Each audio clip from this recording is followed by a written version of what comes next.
ल हेर्नुहोस् साथीहरू, यो बबई गाउँपालिका वडा नम्बर 7 डाँडा गाउँ र बगेल डाँडाको बीचमा रहेको डाँडा गाउँ बहुउद्देश्य जलाशय। यो चाहिँ गत आर्थिक वर्षमा चाहिँ निर्माण सम्पन्न भएको हो। यो जलाशयले चाहिँ यस आसपासका क्षेत्रमा सिँचाइ उपलब्ध गराउने पम्पसेट मार्फत, लिफ्टिङ मार्फत अनि पर्यटन प्रवर्धनका लागि चाहिँ सहयोग पुग्ने अपेक्षाका साथ निर्माण गरिएको हो।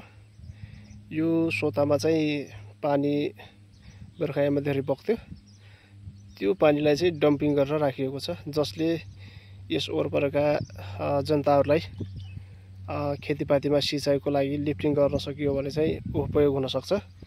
र यो जलाशयमा डुङ्गा सयर गर्यो भने पनि आन्तरिक पर्यटन प्रवर्धन हुन सक्छ, जसले यस वरपरको वातावरणमा, यस वरपरको गाउँघरमा चाहिँ चहल पहल बढ्ने, स्थानीय व्यापार बढ्ने र यसको चाहिँ पहिचान 7 नम्बरको एउटा छुट्टै पहिचान चाहिँ हुन सक्छ। र यो धेरै गहिरो छ। केही रुखहरू चाहिँ पोखरीमा, यो मुहानमा, यो जलाशयमा परेर सुकेका छन् र यहाँ नानी बाबुले नुहाइरहेका छन्। हेर्नुहोस्, धन्यवाद। यसको अवलोकन गर्नुभएको भए तपाईँहरूलाई धेरै धेरै धन्यवाद। र यस्ता भिडियोहरू मैले तपाईँहरूको बिचमा ल्याइरहनेछु। धन्यवाद।